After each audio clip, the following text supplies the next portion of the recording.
Okay? Thank you. Welcome back again on this second segment of this the Ageless Couples International Conference, the quarterly edition, August 9, 2020. We thank God that you are here, seated, or wherever you are watching us from. You're welcome back again. And on this segment, we will be looking directly and straight away on the family menu. Now, when we look at the context of marriage, we're going to look at the family menu. We're going to look at the communication. We're going to look at the hygiene on the other aspect. Now, these things we're going to talk about now has a lot to do. They might look so small and little, but they cause problem. Okay, in relationship. And when you know how to handle things, you bring out the best. You know, like they say, men love food, or they like food. You don't joke with their stomach. And anyone that gets a man's stomach has been that man. All right. Now we said in family menu, as a wife, all right, you should always allow your spouse to have input. All right. Now, for instance, you have your family menu. You have what you eat on daily basis. This is there already. What do you call it again? Is it calendar? What do you call it? The menu list is there. Now you follow it. That you are following that does not mean that, well, you just do it without the man's consent. It will be better. It will be better if you ask him what he is preparing for dinner, other than just prepare something for dinner and say, after all, it's a family menu. Okay? Because what I'm saying that the man might decide to probably have an outing, a lunch with a friend, and the same menu for the dinner might be what they will eat there. You might say, well, if she's supposed to know, he's supposed to know that what we have for dinner. You should order another thing. Sometimes it might not work that way. It's just a phone call. Hello, darling, what are you going to eat this evening? I know that with this what we have in our menu, do I go ahead and prepare it or something else? The man might say, thank you for calling me. Please don't do that. Why not just make maybe a soup for me? That's okay. Just with the soup, and I'll be all right. I just had a lunch with my friend, and I'm full. You get it? Now that will save that. But by allowing him to have an input to that, will save that problem. Right? Now sometimes too, maybe he's having an appetite that as he's coming back from work, for instance, some men do that, and they decided to stop by in shopping mall to pick up some vegetables, some meat, and that night what they actually wanted to eat is nothing but salad. Right? Maybe with meat. And you know that family menu, in the family menu there, what you prepare for that night could be beans and plantain. Alright. Then, not consulting him, they have already prepared that food down. And he's coming back with his own, which he believed that he's going to give his wife to prepare. He said, well, you should have known that is not our family menu. That's not what we're supposed to eat for dinner. Right? And because you know that that's what we're supposed to eat for dinner, then why should you prepare, opt for something else? Now the point is that the family menu is not static. It should be dynamic. They can change at any point in time. So the man will say, well, that's not what I want to eat. What I want to eat tonight is what? Is salad. And the woman say, well, for me, that you're on your own, I'll prepare, as far as I'm concerned, I'll prepare dinner. Okay?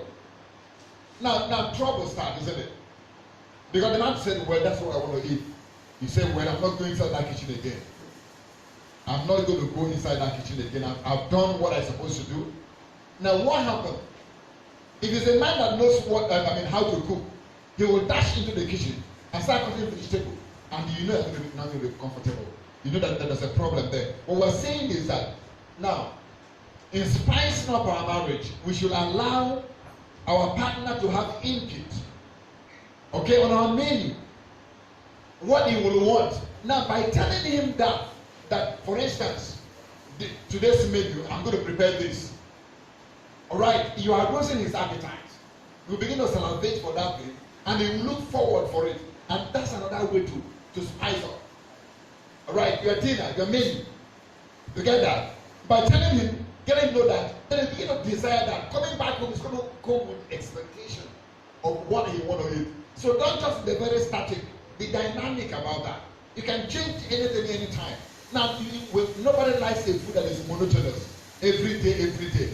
Sometimes I like the menu table to change. Man likes it too. When it change, you see the spice. So you're coming back and that's a surprise for you. Alright? Like the man is coming back with meat and salad. And now we're going to eat that day. And when you imagine you telling your spouse that, look, tonight I'm making chicken soup. Look at it. It's not in the menu, but that's what they want to do. You must say, wow, go. Now, you don't know nothing. The man coming back will do what? He's going to buy other things that will go with that chicken soup. He's going to get a wine. He's going to buy other things that he didn't ask for. Because why? You have already prepared his heart, and he's coming with expectation. And that's going to be wonderful. Now we're talking about spicing this out. Thank you. Thank you so much. You see, what he said about food, you discover that when early in the marriage, everybody is doing something to impress the spouse. Isn't it? You want to show your cooking skills. But after a while, 4 or 5 years, go and serve yourself. Do you understand? But you see that anytime you are preparing something special, it's not just about the food, but the expectation. Are we together? Yeah. The expectation. So it happens in the marriage. For example, you say you're taking your wife out. The next is what kind of food? Where? Food. So when we're talking about spicing up your marriage, it might not be something that is really very expensive. But it could be just creating something from nowhere that will make, him salivate. Just the description is enough to cause commotion, to cause expectation. So we're saying, remember we're talking about, we have done the first segment, this one, what are those spices that you want to use? And these are peculiar too. Like I said earlier on, you see, if you want to do nkwobi, there are some spices you use. Are we together?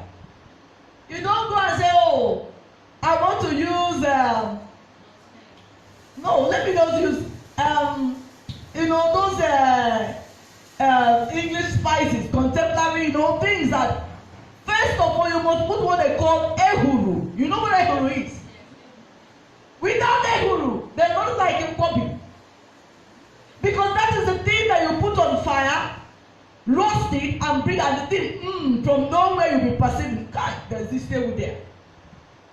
Are you know what I'm saying? But now, if you're preparing such things to someone that actually doesn't appreciate it, it's a waste of time, isn't it? That's why we talk about understanding.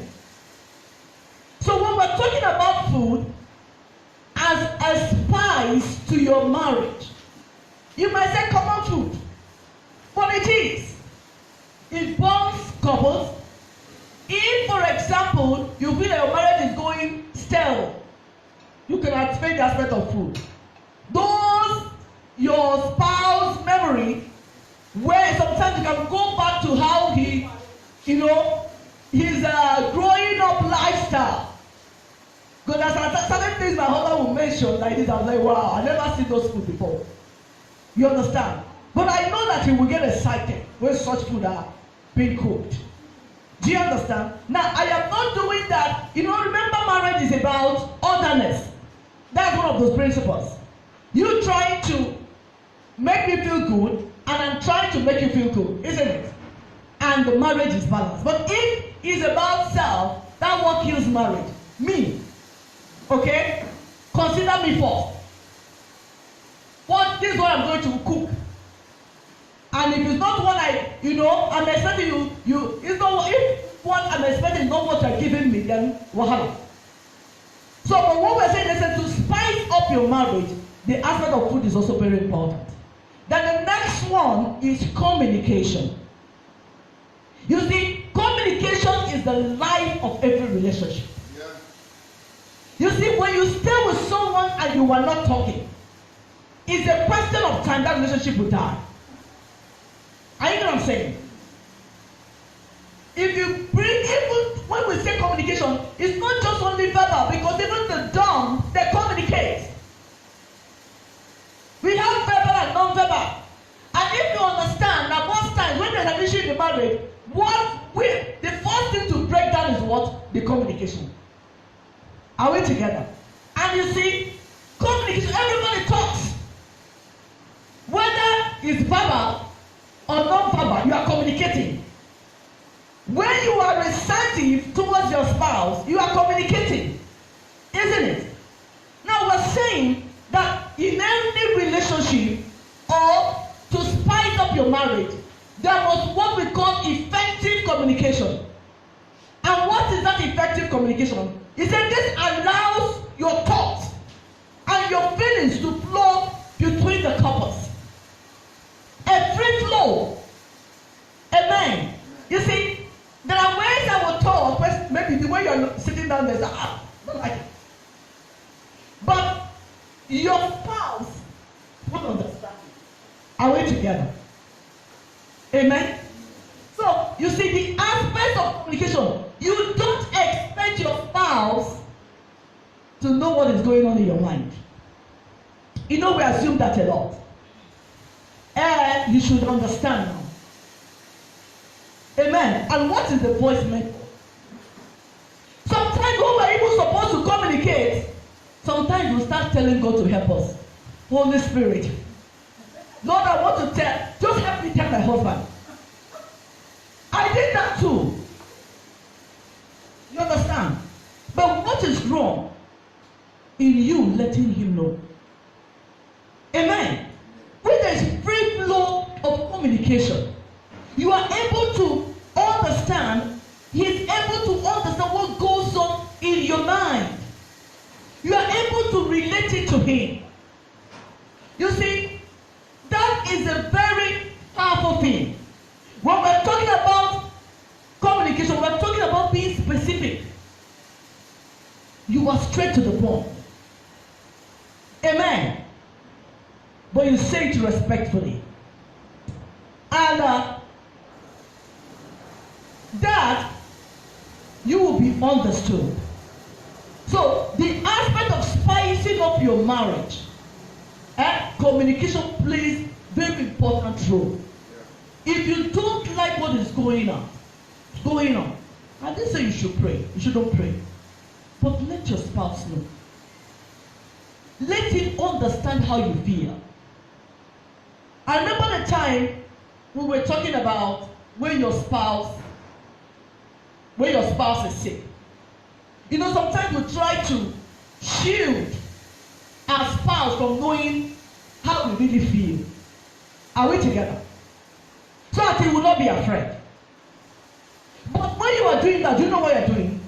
You are building a wall. Are we together? You see, it's like, let me give you an example. When a woman is pregnant, he's the one carrying it, isn't it? But the husband wants to be part of it, isn't it? Yeah. Communication there is the baby has gone, come on, listen to it. The man feels that I'm part of it. Are you know what I'm saying? As you're saying it at every minute, my waist. He feels, my waist. Are you know what I'm saying? But when you totally shield it from it, are we together? You see, the communication line is being broken. So what I'm saying, whether it's good or bad, the communication, what spices up relationship is what? Communication. Be specific. Always open up. Don't allow your husband or your wife to read. Don't play that that assumption that I think, because that's where wahala comes from. When you imagine and think, probably this is what he's saying, why don't you ask? Amen. And then the next one, maybe you say that, listening. Yeah, before I think about the listening, you see, communication is and that's when communication is goes beyond very serious talk.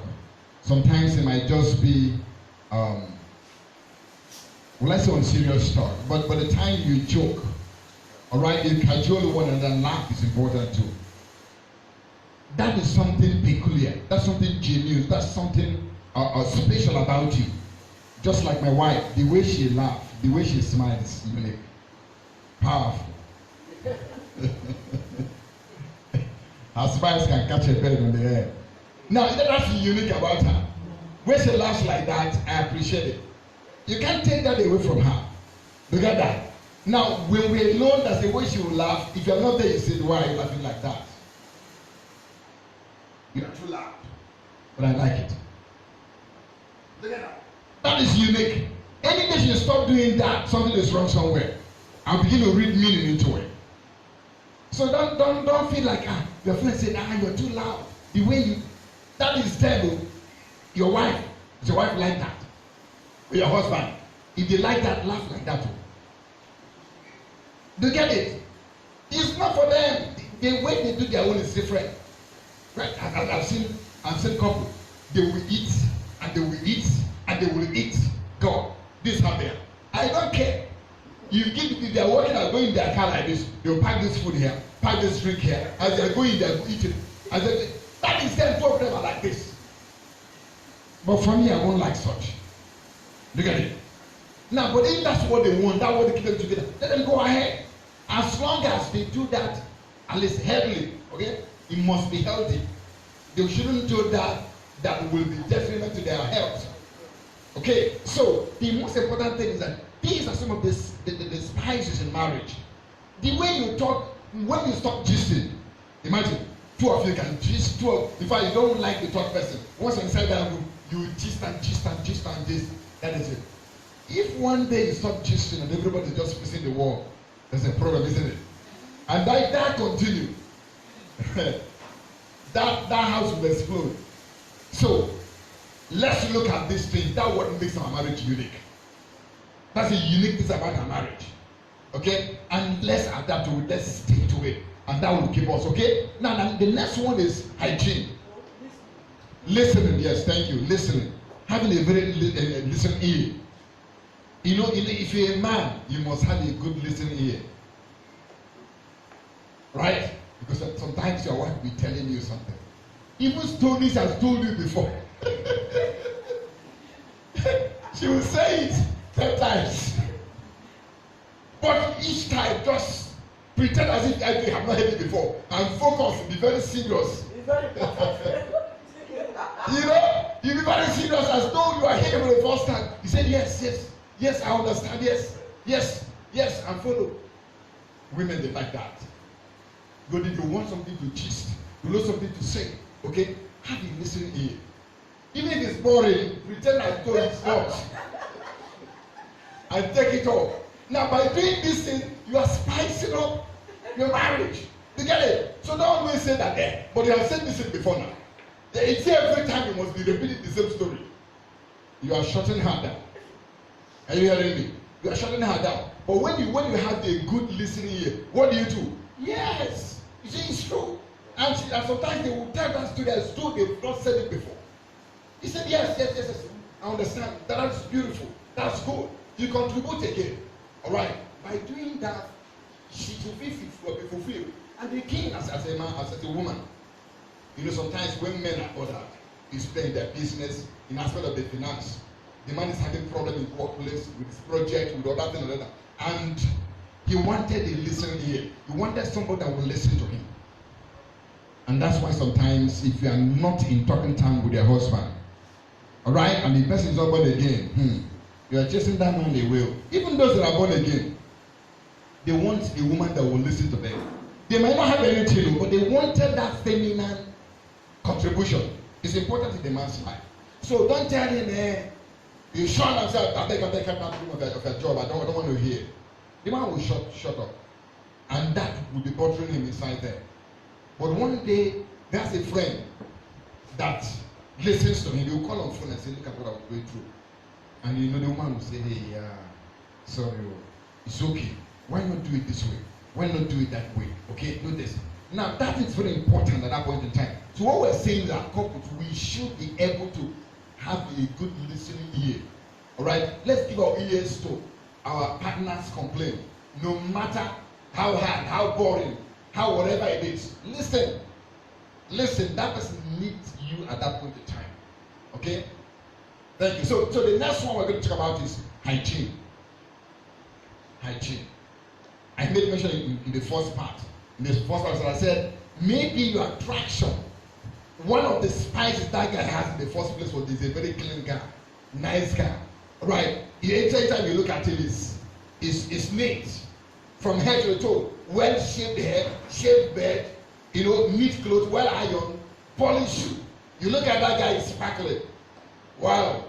You check him out. When he's coming, you say, look at my guy coming up there. You are not tied to your friends. Look at it. They say, wow, that guy is cool. Amen. Now, those things are the things that thrills you. As a woman, it thrills you. Now, the guy get in and said, maybe the things of life, things change, you know, normally in marriage, sometimes things can change. And business is not as usual. The guy to shave now, I said, I don't have this to shave. And it's growing out there. And you know that why he doesn't like that.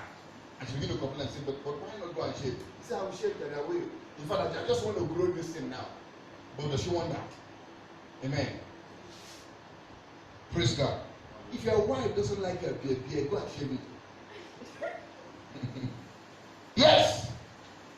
Because the first time you saw him, probably doesn't like that. But if he said, that's what you want, why not go ahead and do that? But the point is, when you begin to look down on yourself, you no longer wash your clothes as usual. Okay? In the night, you don't even brush your mouth. When you bring your face like this, you will turn like this. She said yes. She will wake up and go to toilet. Even when she doesn't want to go to toilet, just to distract you. They're just being nice, just being nice. What do you do? Brush your mouth, man. Descend to a woman, brush your mouth. So that when you open that mouth, when you want to kiss, it's not going to put the man in. Do you understand? Or the woman. Okay? Now, those clothes, you don't eat. Before, you shave your armpit, you don't shave it anymore.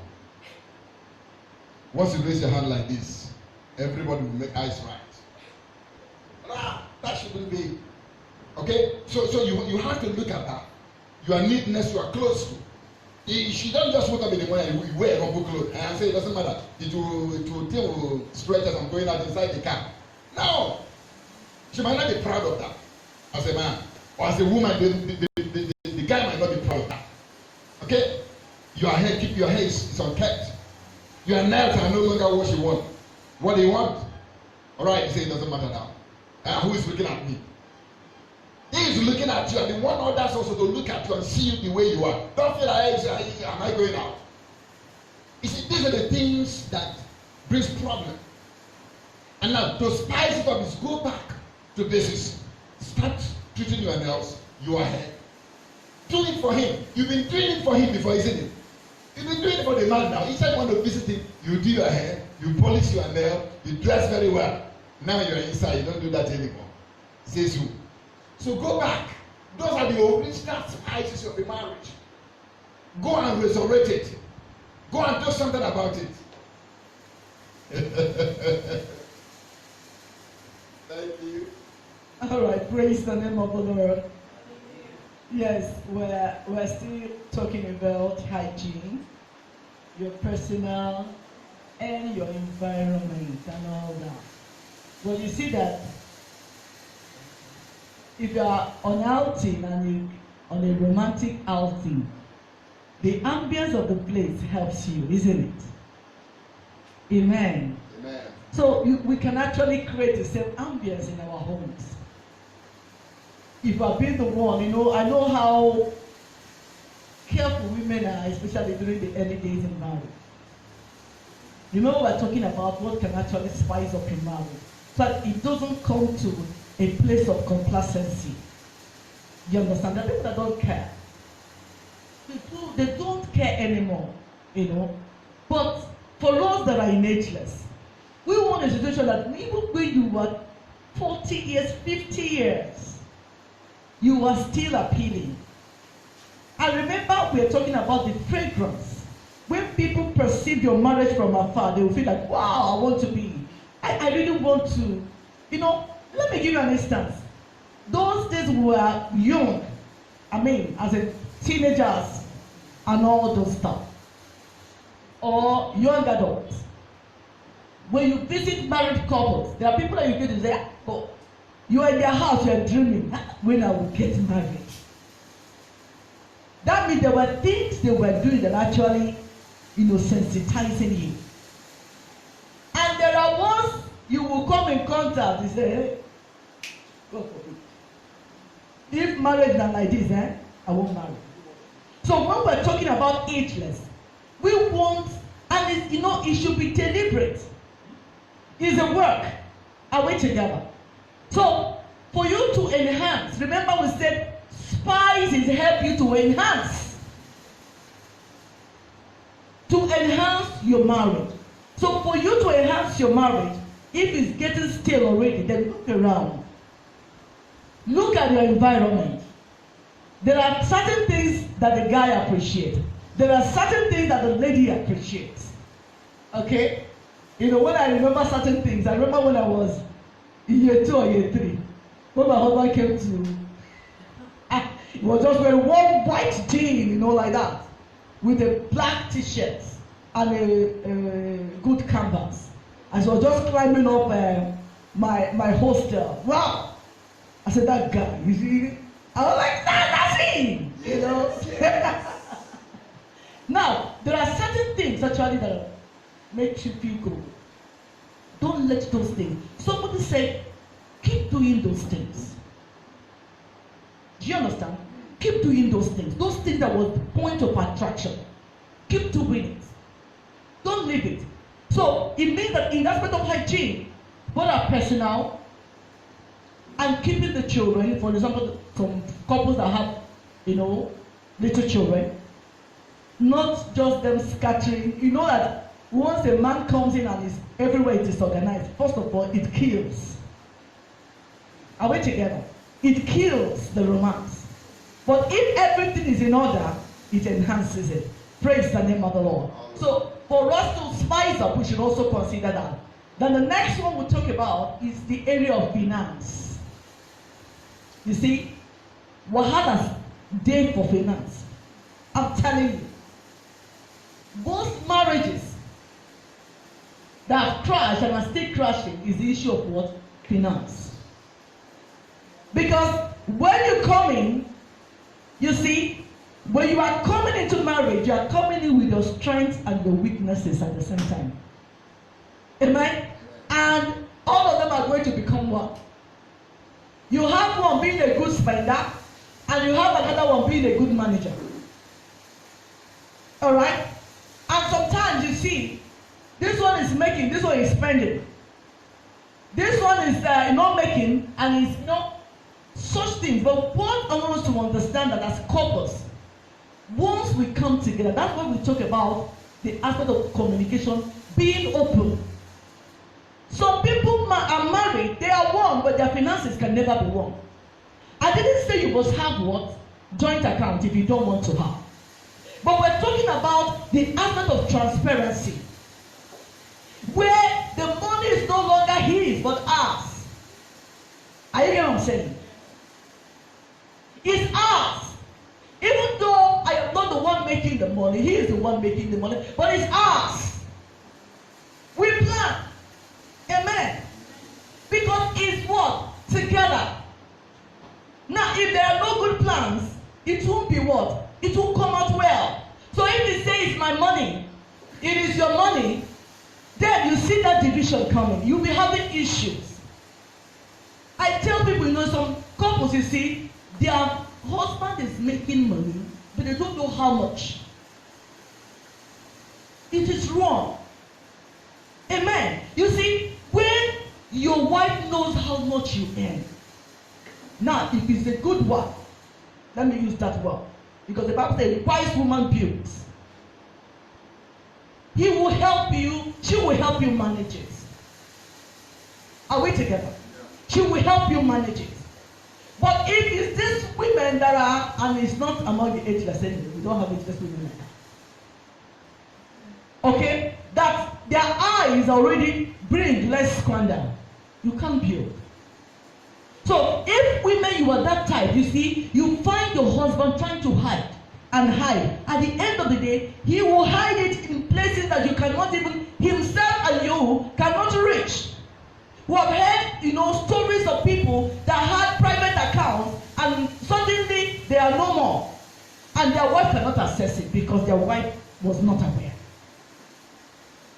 So one thing that you must deal with at couples, because that is where issue will always arise, is in the aspect of money, finance. If you are one in everything, your finances should be one. Always ensure that both of you plan together. Now, even if it is the woman that is making the money, because for us as women, we feel that, well, it's my money. We are the first people that always say my money.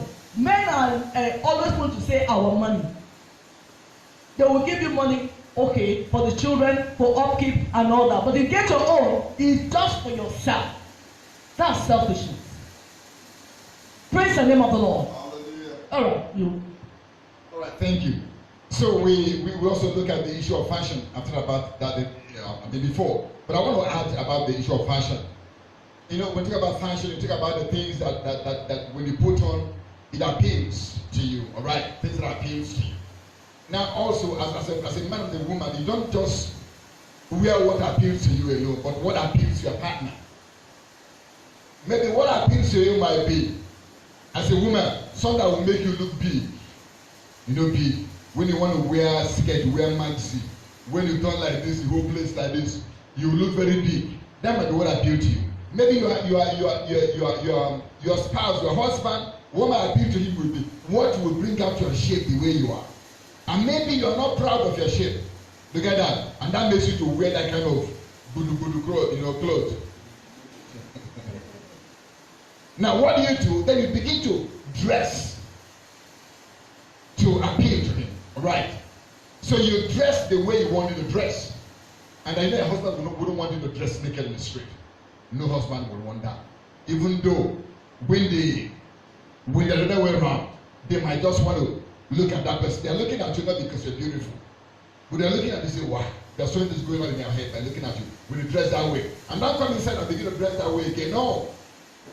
Dress the way you would want you to dress.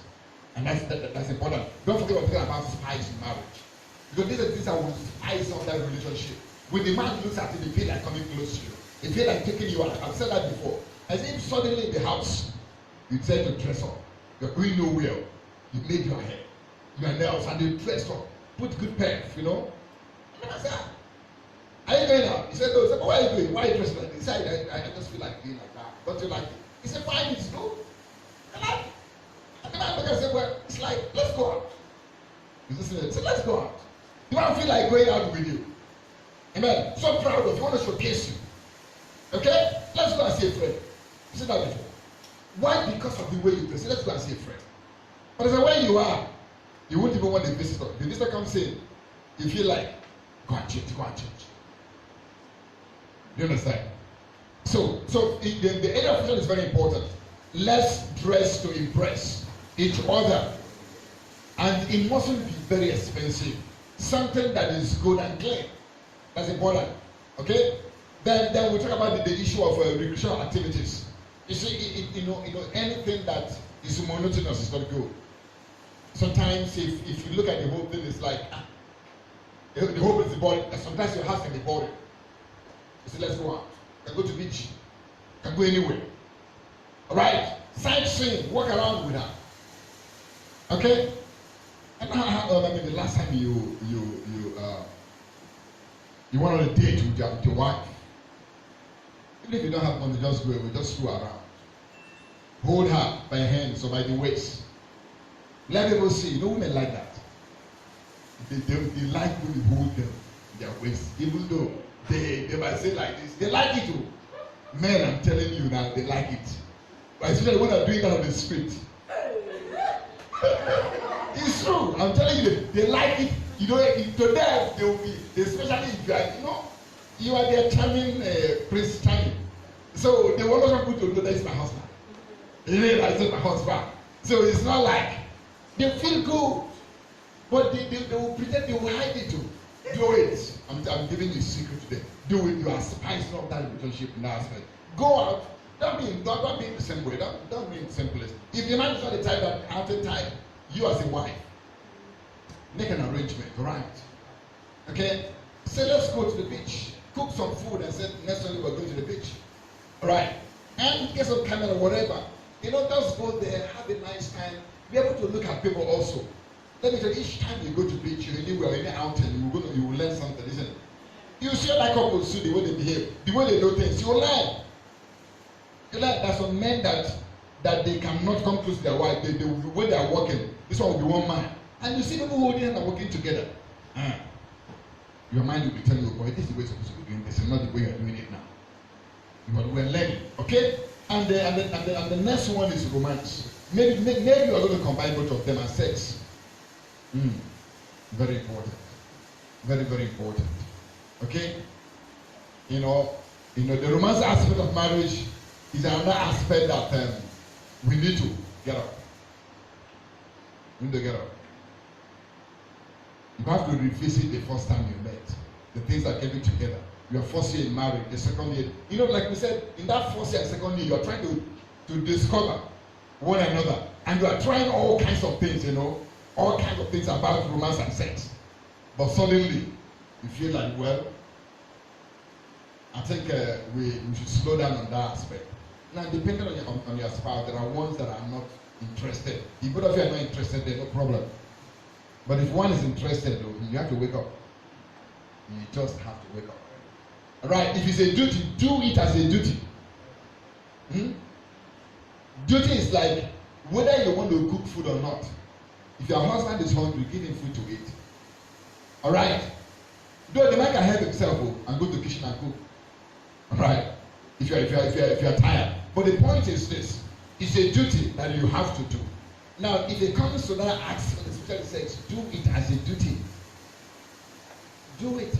The man too. You said whether you are a caterpillar driver, and your colleague can even say you are tired, and the woman needs it, you better do it. That's the duty. Right? The reason is that you and this woman have struck yourself forever.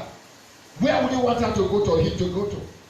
No. That's why we said, if the thing is looking like it's no longer like that, spice it up. Do something about it. Amen. Praise God. Thank you. Hallelujah. Okay, I just want to add something at the recreational activities.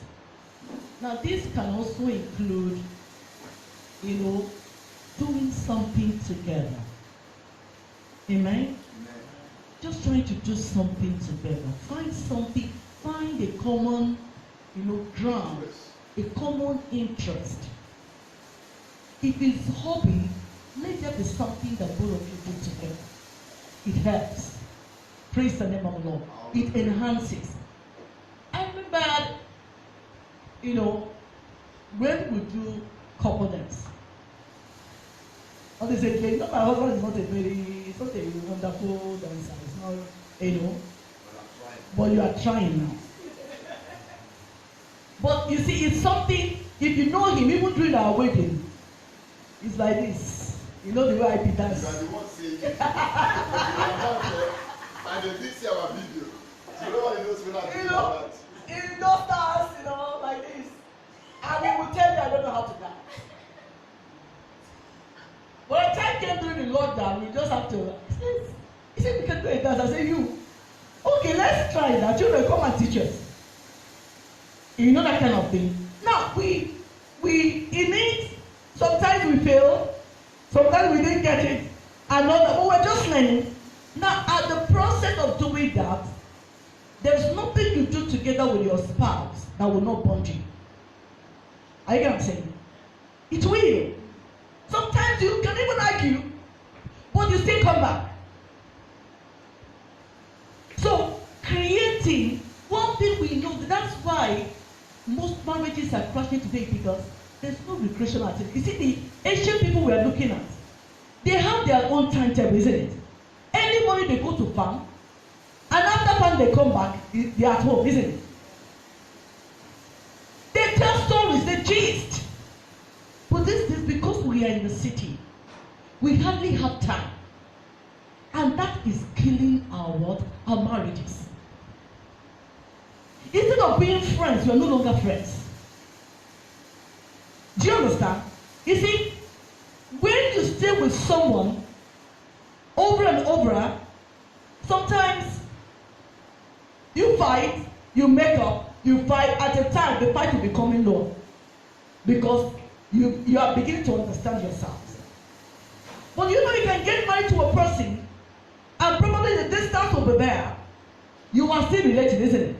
You can be 10 years without actually knowing who your spouse is, because there's no what? There's no bonding. So recreational activity is creating time. It's what you don't give attention to will not what blows up. And devil, being a stupid devil, has made us think that marriage is nothing. Are we together? Now, do you know the best thing you can give to your children is having a good marriage? Are you understanding? I know what I'm saying this. Sorry, let me digress a bit. You see, when we were growing up, we live in our place. You know, it's like a yard. We call it a yard. It's not like all this.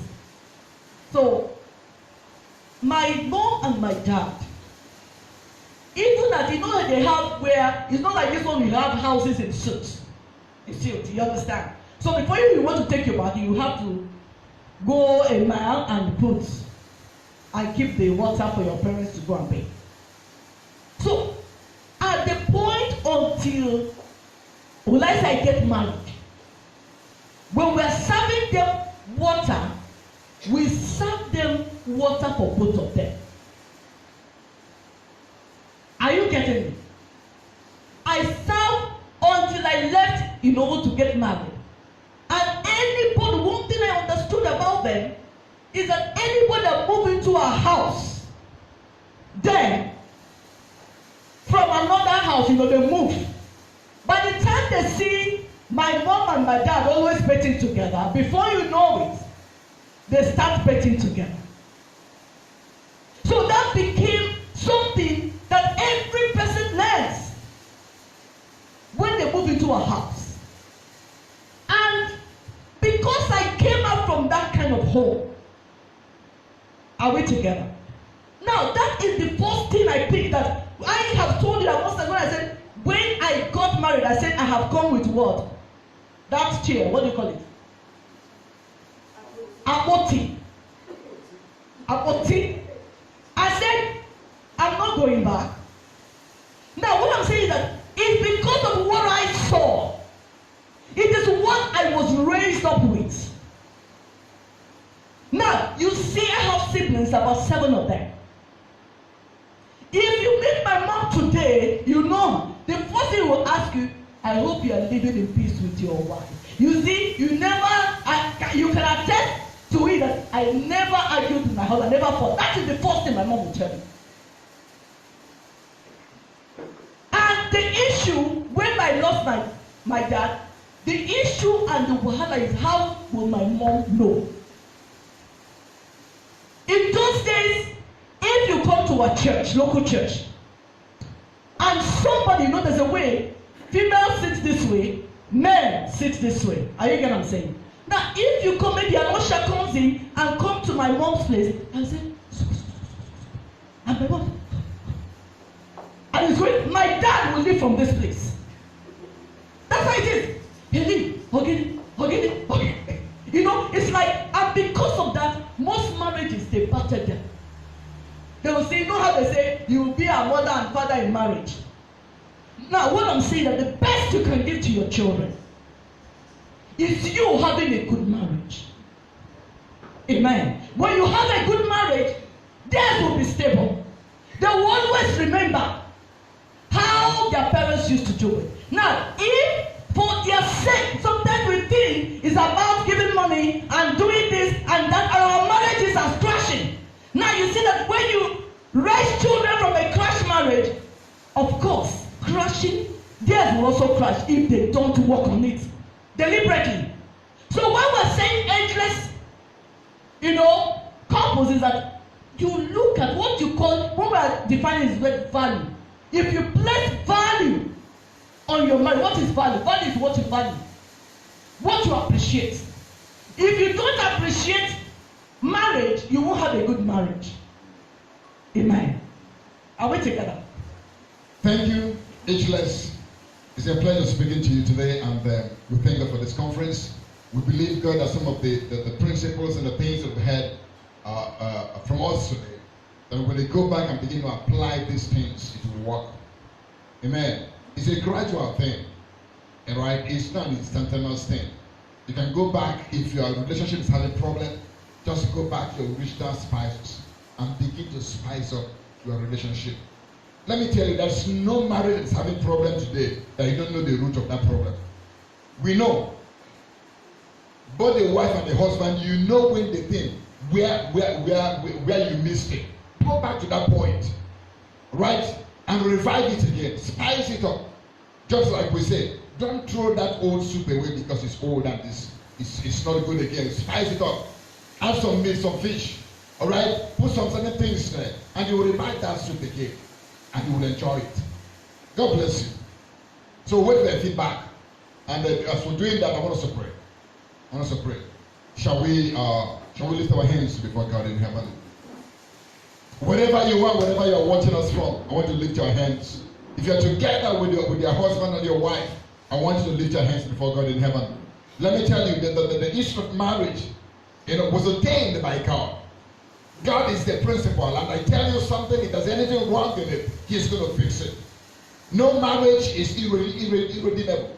God can redeem it again today. If you ask Him, He will come into your marriage, and He's going to resolve that thing. It doesn't matter how tough and how difficult your case might be. The Lord is here, and He's going to do something about it. That is the essence of this conference. And I pray that as we pray, that the Lord will touch your marriage. Heavenly Father, I thank you. Lord, I present the marriages and the relationships that are here today, that are listening to me, that are watching through the telecast. I pray for them, Lord, that you reach and stretch forth your hands towards them. Because I know there is no distance in the realm of the Spirit. Wherever they are right now, I pray and I ask you, Father, remove every wall of partition between those couples. In the name of Jesus.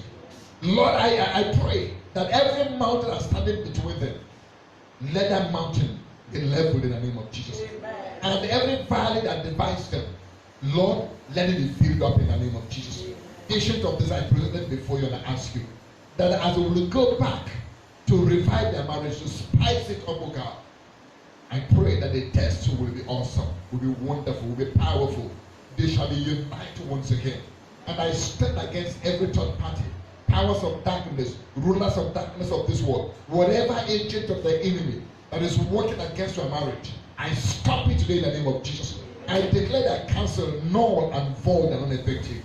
Thank you, Father, because I know you have here. Glory be to your name, O God. Thank you, Father, because it's awesome and it's done. In Jesus' mighty name we pray. Amen. Amen. God bless you and see you again.